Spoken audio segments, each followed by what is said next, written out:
Mitch, num sistema educacional ideal, com que idade as crianças começariam a aprender a programar? Você já falou do Scratch Junior, mas qual a idade que você acha que é o ideal? As soon as they're ready. It's the same thing I would say about learning to write. I wouldn't rush children to learn to write, but I'd give them every opportunity to start expressing themselves. So I would have this among the various activities that children are doing, that they should have wooden blocks for building towers, they should have finger paints for painting, and they should also have Scratch Junior or other things like it in order to start telling their own interactive stories. So it should be part of the collection of materials they have, and children can start using it as they're ready to use it. I don't think there's any ideal age. I wouldn't withhold it. I think some children will be ready earlier than other children, but I think all children should have a range of materials, a range of media to be able to express themselves. A programação seria, na escola, uma disciplina ou uma competência transdisciplinar?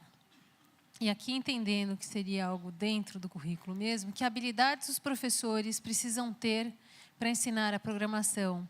Qual seria a formação de professores ideal para usar esse tipo de ferramenta? If I were starting a school, I would make it both a separate class and a transdisciplinary activity.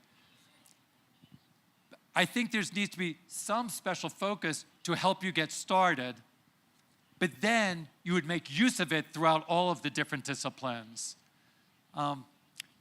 Again, somewhat similar to writing, that you do have a class where you learn to write, but then you use writing throughout all of the different disciplines.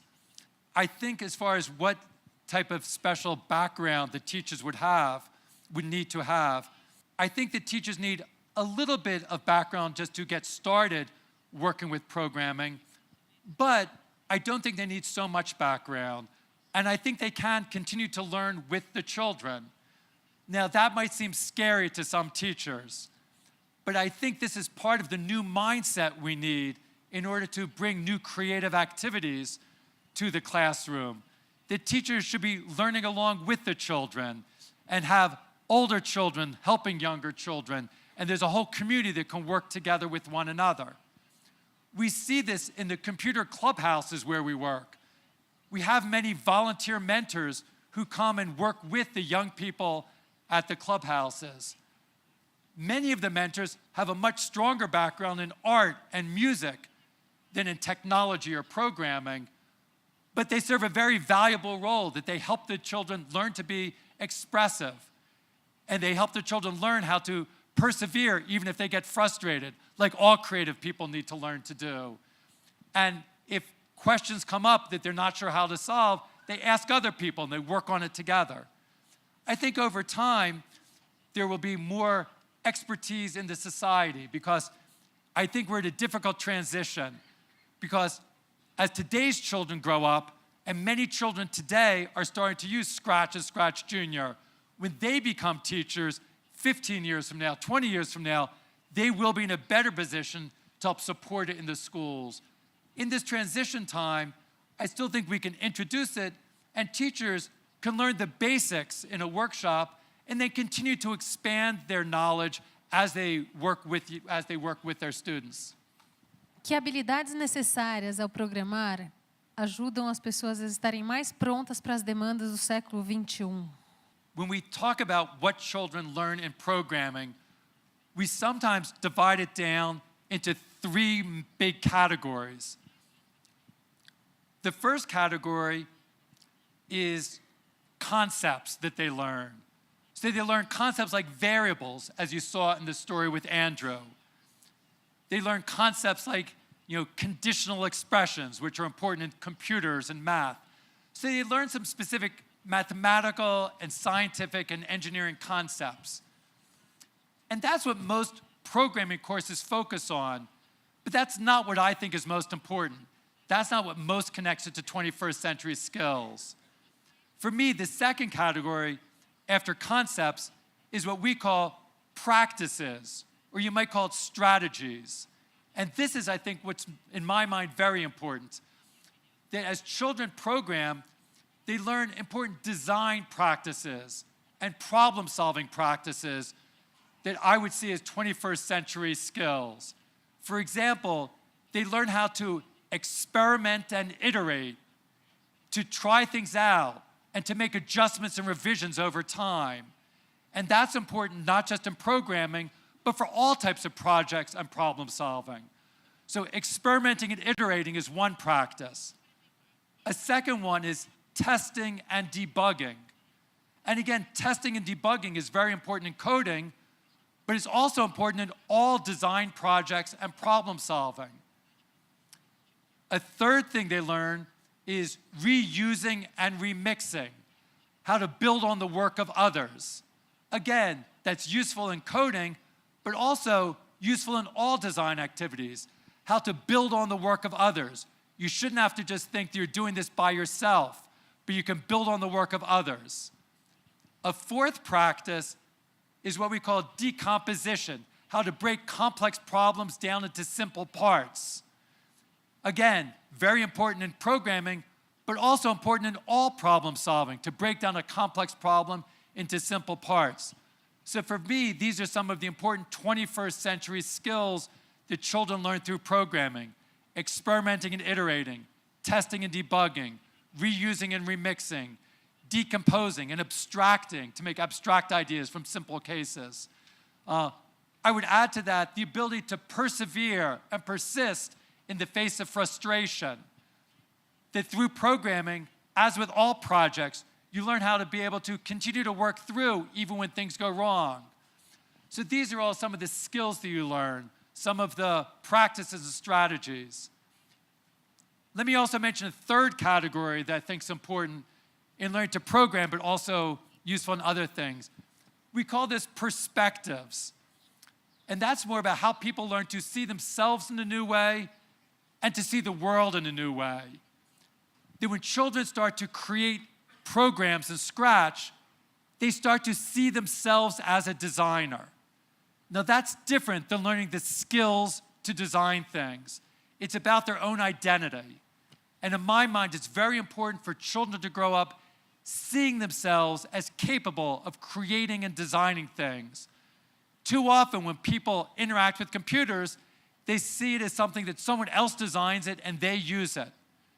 I want children to grow up with an identity as a designer, that they see themselves as designers.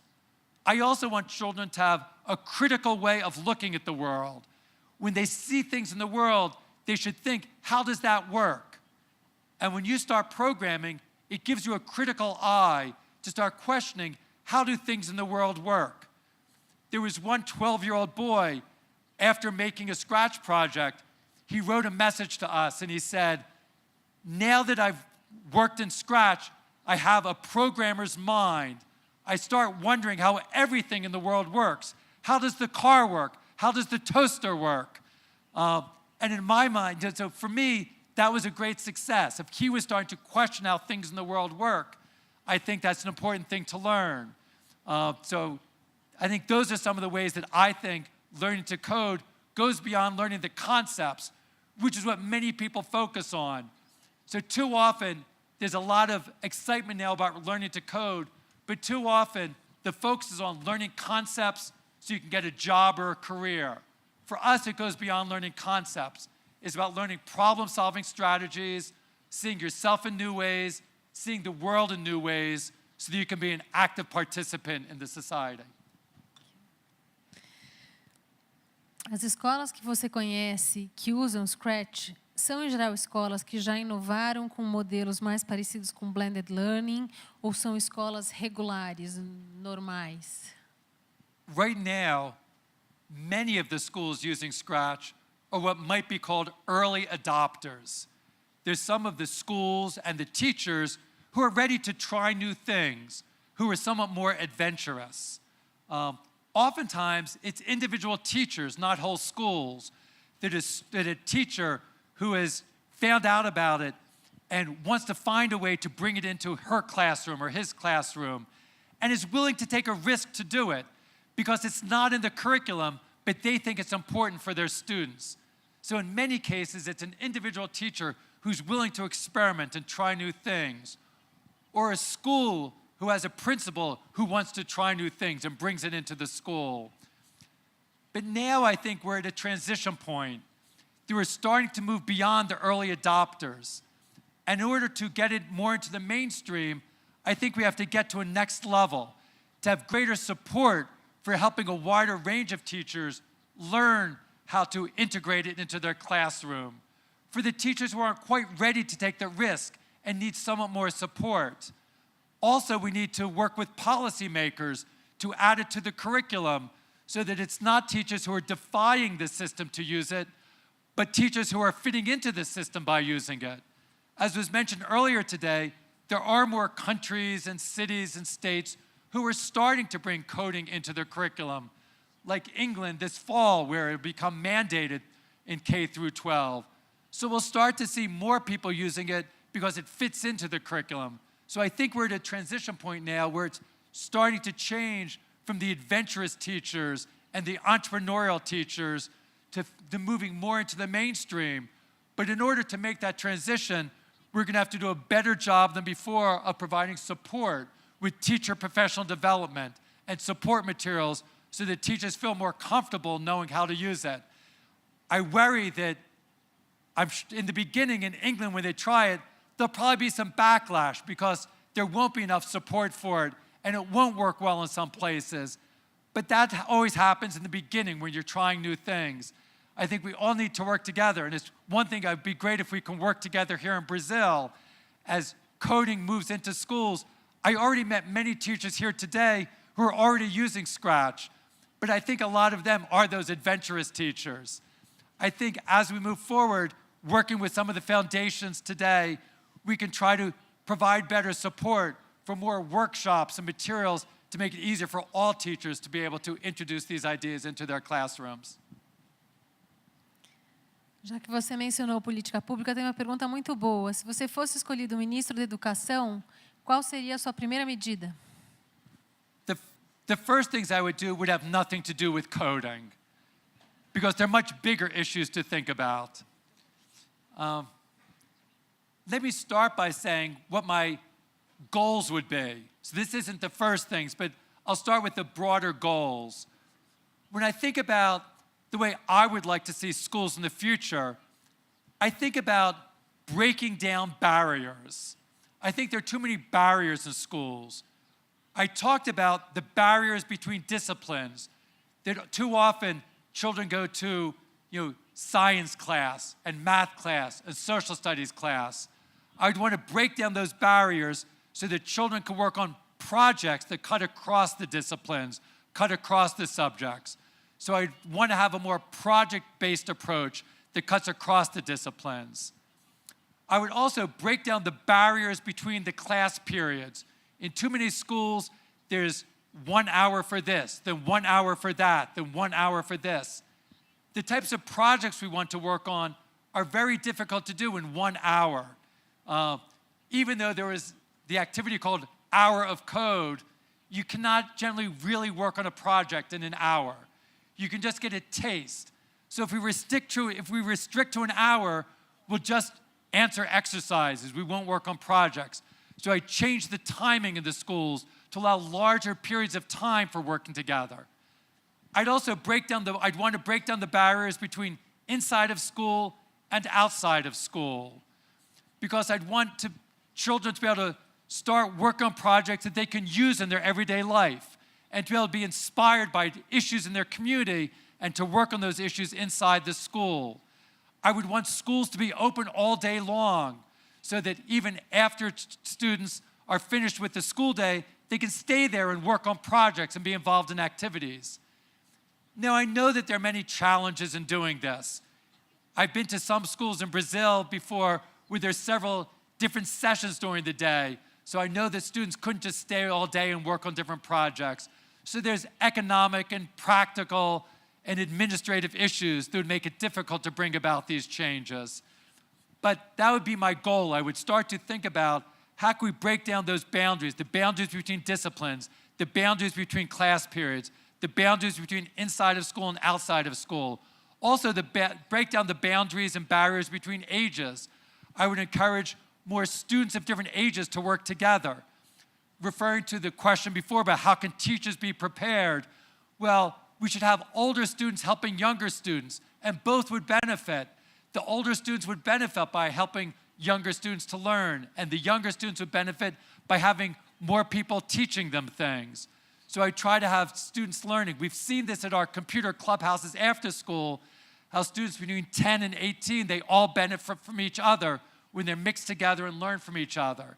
Now, of course, there are also challenges, but I think the benefits outweigh the challenges. So I'd also break down those barriers. Now, these are not easy things to implement, but those are things that I would do. I would try to break down those boundaries and set as the goal for people to be truly fluent, not just with technology, but fluent with writing and reading and mathematics.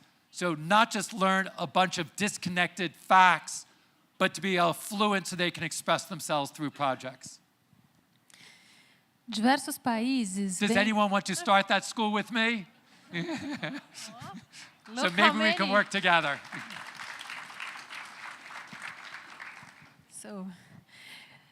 Diversos países vêm discutindo direitos digitais. Entre as preocupações colocadas estão privacidade, neutralidade na rede, acesso ao conhecimento.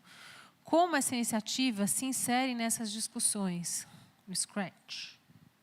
Many of these concerns come up in a natural way in the Scratch online community. That as children share their projects in the Scratch online community, they have to think about things about issues like privacy and copyright and ownership. In the Scratch community, children, all of the projects are covered by what's called Creative Commons license, which means that other people are allowed to build on top of it, to use your work. If you share a project, other people can use your work and build on top of it. And many newcomers to the Scratch community at first are very disturbed by this. They see somebody building on their work and they write an angry message and they say, "This person is copying my work." And that leads to a good discussion. We say, in the Scratch community, you're allowed to build on other people's work. Now, you should give credit and acknowledgement. To be part of the community, it means that it's your responsibility to give credit and acknowledgement when you use someone else's work, but you're allowed to use other people's work, and we think we'll all benefit as part of the community if we do things that way. So these issues come up. There are other issues about controversial topics, about what is appropriate to be discussed in the Scratch community. And sometimes teenagers will feel that they should be able to discuss certain topics, and we'll say, but they're 10-year-olds in the community, and this isn't appropriate for 10-year-olds. So we'll have discussions in the community about what's appropriate online and what's not appropriate online when you have people of all ages and all backgrounds and all cultures sharing a community. So these are all topics that come up as part of the Scratch community. One thing I often forget to mention is that Scratch is free. It always has been free, and we plan to always keep it free. But that also leads to questions about how is it that you can make things sustainable in the online world. And it leads to questions when young people make their Scratch projects and they ask us about selling their Scratch projects or putting up ads for their Scratch projects, and how do we deal with that? So all of those issues come up as part of our discussion within the Scratch community. Imaginando que a sociedade tem, em sua maioria, aprendido a programar, ou ao menos entender o conceito, e assim passarem a ser mais colaborativos, as pessoas mais preparadas para enfrentar situações inusitadas, o que aconteceria depois? Qual seria a próxima evolução? For the next step, I think we need to provide better support to move to the next stage. As I explained before, to go from the early adopter, adventurous educators, to a much broader range of people using Scratch and learning coding. And this means being able to have better support materials, better workshops to support, but also a change in the mindset of how people think about technology. Because if we see coding as just a skill to be learned, then it will not get out into the society in the right way. If we bring Scratch or other coding into schools and we just introduce it and then give a test about describe what a variable is, describe what a conditional is, and it's then taught to the test, we will not achieve what we want. So I think what we need to do is to provide better support materials, better workshops, not just for learning the technical skills of programming, but for learning an attitude and an approach for introducing programming and coding, to introduce it in the context of supporting fluency, and to help young people, to help educators and young people learn that the value of coding is not just for learning the concepts, but for learning the practices and the strategies and the approaches for expressing themselves in the society. Now, that's not easy. I'm not claiming that it's easy, but I think the right steps is to build a community. And to build a community means bringing people together.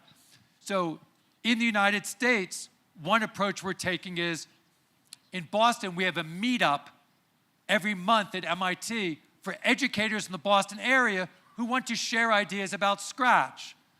So this is just, they come together and share ideas with each other. Because it does not scale very well if our group at MIT or a university in Brazil has to do all of the workshops. Of course, we do some workshops, and it'd be great if some of the foundations here do some workshops, but we also have to self-organize. So for educators to set up their own meetups, to come together, to share ideas with one another. We have online sites like Scratch Ed, where you can share online, but we also need to meet up, to come together, to be able to share ideas. I think that way it needs to come bottom up. We can do some things by having new policies to change the curriculum, and some of that can be top down. But in my mind, what's more important is to have a bottom-up grassroots movement of how educators who believe in this influence other educators. I found it really sad that, like this morning, when Allison, the educator from California, who was having wonderful examples in her classroom, but when I asked her, did anyone else in the school do this? She said no, she was the only teacher. And that can happen.